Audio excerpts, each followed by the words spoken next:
Violeta Rivera es la segunda vez que está con nosotros, está metiendo sus deditos en nuestro seminario, pero creo que es interesante saber lo que con otros que veremos después, que son las interpretaciones, todos los trabajos, toda esta cocina, si quiere, ideológica que va a construir la nación mexicana, ¿no? Yo creo que es interesante. Ella tiene una doble herencia, un poco de filosofía, un poco de psicología, y es una mezcla, y es un historiógrafo con todo esto. Vamos a ver qué se le da. Hola, buenas tardes. Bueno, sí, ya tarde. ¿Se escucha? Sí. Sí.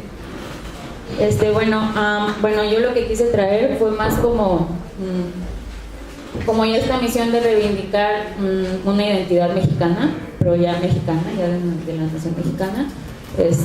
Bueno, traigo algo de Vasconcelos y empieza algo así.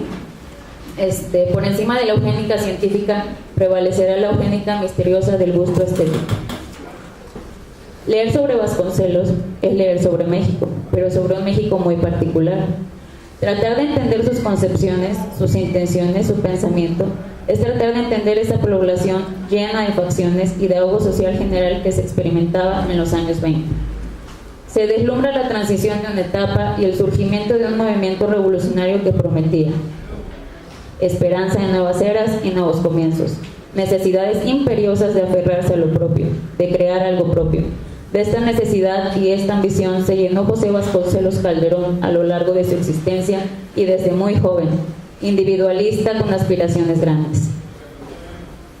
Para no alejarme de los tópicos que aquí me tienen presente desde el año pasado, que tratan sobre la historia y la identidad mexicana, el texto que se me hizo más pertinente trabajar fue La raza cósmica.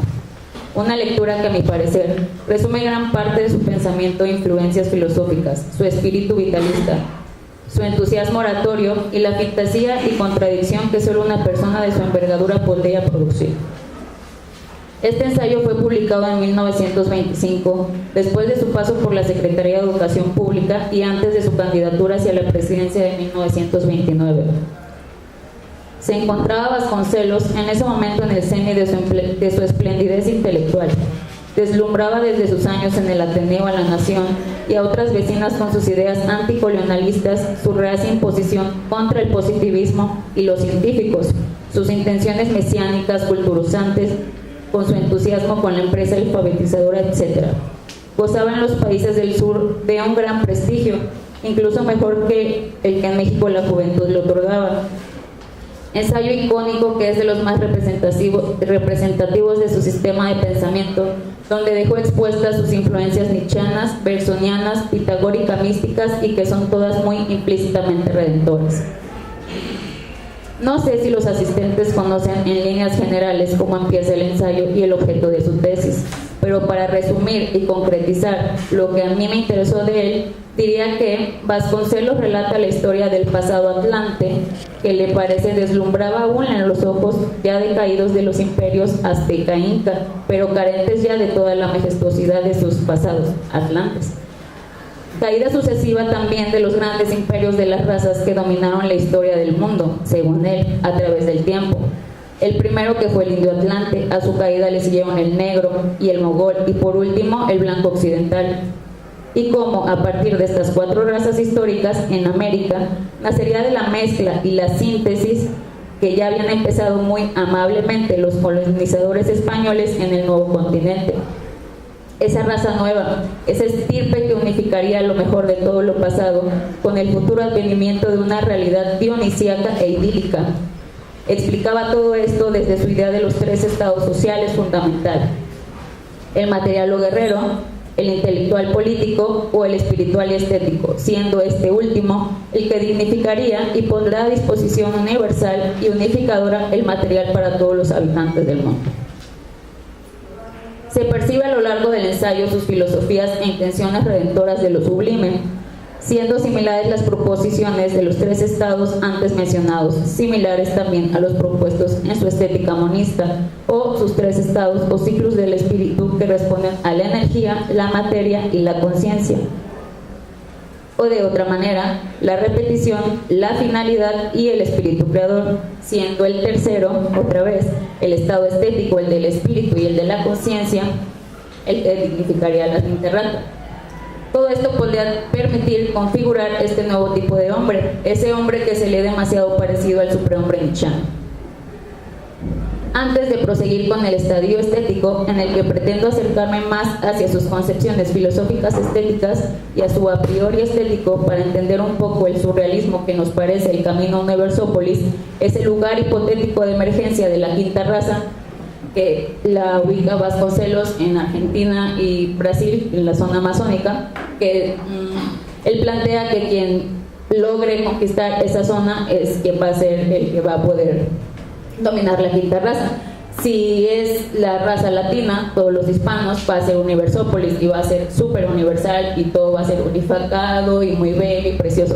Pero si los ganan los ingleses o los anglosajones, se llamaría Anglotown. Bueno, es como y bueno. El adiestramiento.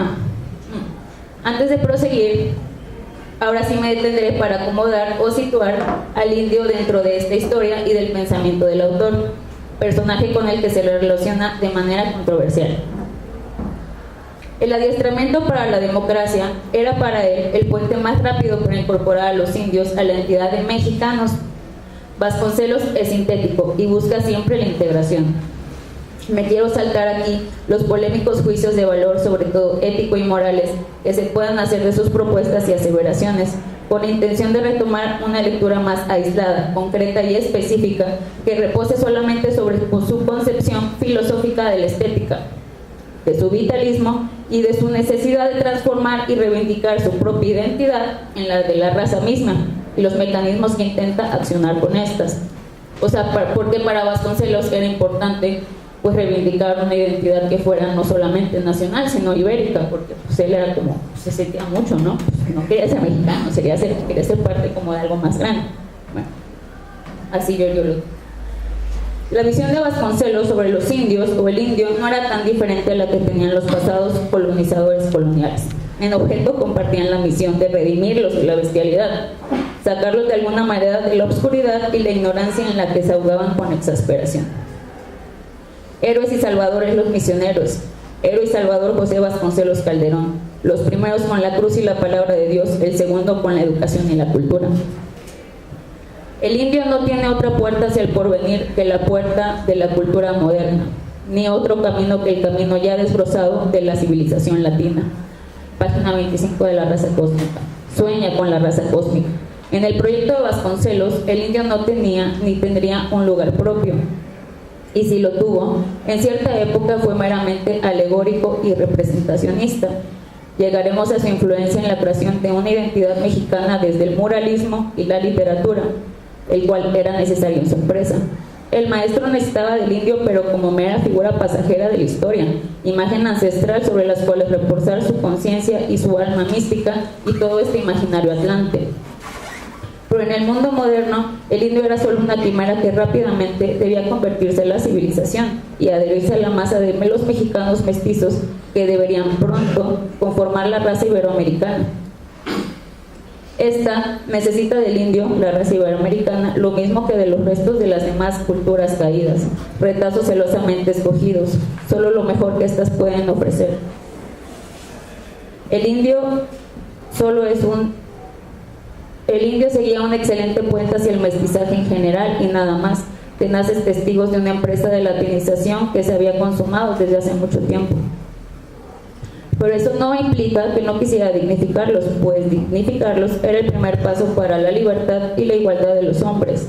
Dentro de todo, Vasconcelos buscaba redimir las esferas oprimidas y darles un estandarte con las cuales pudieran empoderarse, incluyendo en este proyecto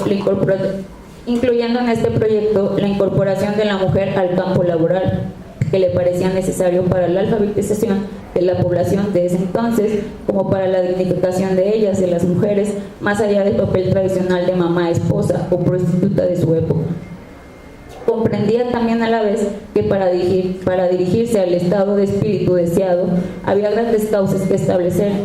Para empezar, crear su propia Deus Ex Machina, como lo habían tenido los blancos y las demás razas, lógicas que sirvieron de justificación a su supremacía, pero esta vez que se configurara a partir de los elementos que harían cambiar de tipo a los hombres y su forma y constitución definitiva. La especie entera cambiará de tipo físico y de temperamento. Prevalecerán los instintos superiores y perdurarán, como en síntesis feliz, los elementos de hermosura que hoy están repartidos en los distintos pueblos. Página 47 de la raza cósmica. Por lo tanto, esta justificación debía corresponder a algo más sublime que lo cuantificable y reductible. Debía parecerse a la esencia misma de la nueva era y el nuevo hombre, etéreo, vital y bello, pues solo un salto al espíritu nutrido de datos podrá darnos una visión que nos levante por encima de la microbiología del especialista. Reza otra vez en la raza cósmica. La belleza y la armonía contrapuesta a la racionalidad. Ese era el paso, ese era el salto. La emoción y la fantasía antes que el deber y la lógica. Vasconcelos, en la Sinfonía como forma literaria, lanza su tesis sobre cómo el arte supone la combinación de elementos heterogéneos que se coordinan en forma no intelectual, sino en forma armónica y estética, a efecto de crear conjuntos que son perfectamente inteligibles, además sensibles, y que no tienen que ver con las formas lógicas del pensamiento. En su antipositivismo, brillaba la exasperación de separarse y de leerse totalmente distante las filosofías analíticas y abstraccionistas. En su libro La Estética, en el cual empieza relatando la diferencia de estas, deja en claro sus intenciones metafísicas y la imposibilidad del cientificismo de llegar a algún tipo de verdad. El pensamiento es un esfuerzo de unidad que se integra en la pluralidad y crece con ella. No trata de reducirla a un uno convencional, procura entenderla penetrando en la intimidad de sus procesos. La mezcla en Vasconcelos la concibe como una tendencia, lo menciona en el prólogo de ese libro, una tendencia que es prolífica para la cultura, aunque tiene sus cláusulas y excepciones. La síntesis y la integración es algo que le agradó de lo que creyó leer en Empédocles y de sus concepciones que ayudaban a cimentar un sistema contra la argumentación de la supremacía blanca y el autoritarismo que ejercía el porfiriato.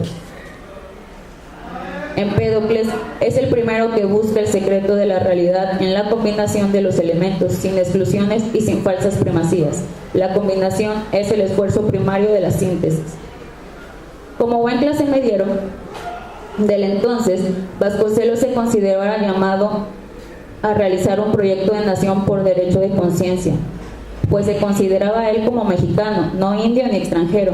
Además, era un pensador que consideraba que conocía su historia y que era capaz de crear un discurso liberador para su pueblo, para su nación. Pero no solo eso, en su caso particular, pretendía la creación de una cultura original iberoamericana, antiimperialista y antimilitarista, fundada en una estética redentora que modificaría éticamente al hombre. Por eso, Vasconcelos siempre pensó y actuó en grande, como secretario de Educación, como filósofo y como político, pues intentó trazar las líneas y los cauces que conduciría a México a la civilización y la libertad. Pero ese punto de partida nacionalista no era un fin, sino que era un requisito necesario para hacer entrar a esa nación a algo más global y definitivo, que también la liberaría de la miseria y la necesidad, grandes obstáculos de su plan de mejora y de su visión futura. Pues con bienestar y conocimiento, la voluntad del espíritu solo aspiraría a la síntesis de la hermosura. Liberados ya los hombres de su miseria, prejuicios y vicios, solo se consumaría una mezcla fundada con simpatía y comodidad social que solo produciría belleza y finalmente un tipo de raza infinitamente superior. Las esperanzas eran tan maravillosas que hasta los muy feos no podrán procrear. Esta es una cita. Los muy feos no podrán procrear ni desearían hacerlo. La pobreza, la educación defectuosa, la escasez de tipos bellos, la miseria que vuelve a la gente fea, todas esas calamidades desaparecerán del estado futuro. No sentiríamos repugnancia alguna si se tratara del enlace de un Apolo negro con una Venus rubia, lo que prueba que todo lo santifica la belleza. No queremos aquí entrar en interpretaciones gadamerianas o hermenéuticas sobre el gusto, o lo que para Vasconcelos sería un tipo feo. Solo recalcamos la importancia de la educación defectuosa que lleva irremediablemente a la miseria, pues aleja entonces al hombre de su espiritualidad y lo sumerge en las contingencias de lo físico y demora su paso a vivir en patos. Sentir por toda una emoción tan intensa que el movimiento de las cosas adopte ritmos de dicha. He ahí un rasgo del tercer periodo, lo que sueña Vasconcelos, que es el tercer periodo. Bueno, aquí Vasconcelos ya anda dionisiaco y embragado de una necesidad de redención sensual a la manera helénica. Y no es raro, si nos remontamos al esbozo que hace unos minutos acabo de hacer sobre su tesis de la filosofía de la armonía y en el que ahondaré en su a priori estético. En el a priori estético, Vasconcelos presenta la realidad del espíritu como una realidad que se funda epistemológicamente en el conocimiento emocional y no en el empírico sensorial, o sea, lógico, que es a su vez un sentido interior que fundamenta las categorías de la belleza y nos acerca a la esencia. Para Vasconcelos, católico cristiano ferviente, el pensamiento tiene que dedicarse a establecer relaciones entre Dios y sus criaturas. Sí a Dios, pues es ese Dios el elemento cristiano el que justifica y unifica la pluralidad. Este mismo a priori estético se fundamenta en la emoción y por lo tanto está más allá de la idea y de la lógica. En conclusión, la raza, según Vasconcelos, solo puede reivindicar y cumplir su misión a través de formas estéticas que se expresan en la armonía y coordinación y que se unifican e integran en la conciencia creadora que es Dios, y que la música y las expresiones artísticas y sublimes nos pueden aproximar a la idea de este tipo de inmersión espiritual. Por lo tanto, se entiende como por accesibilidad, practicidad y congruencia. En su paso por la Secretaría de Educación Pública, tomó Vasconcelos de estandarte el arte popular y la estética del moralismo como manifestaciones artísticas con las cuales reivindicar el orgullo de la raza con imágenes idealizadas de lo indígena, Quetzalcóatl, Chichén Itzá, etc. La importancia para él de incorporar el carácter oprimido, darle un lugar y alejarlo de la humillación y el sometimiento que llevan a la violencia y lo acerca a las esferas de la creación. También se entiende su apoyo e interés incondicional en el arte y su empresa de crear un arte nacionalista, en los que incluyó a Joaquín Beristain en la música popular, como la fundación también de la Orquesta Sinfónica a cargo de Julián Carrillo. En literatura, Ramón López Velarde y Carlos Pellicer, entre otros destinados a noble enmienda. Como modelos de la estética bárbara, Vasconcelos presuponía los que habían florecido en las civilizaciones de la antigua Grecia y la India. Acabando su ministerio, se empezó a abandonar el estilo y los objetivos que había fijado y que ensalzaban los edificios de la Secretaría de Educación Pública. Diego Rivera, cuyos morales habían sido beneficiados por su administración, se mofaba ahora de él y de su misión redentora y apostaba a profundizar en lo popular, ya no en algo mítico, tampoco a democratizarlo, sino por el contrario, a incentivar una conciencia de clase.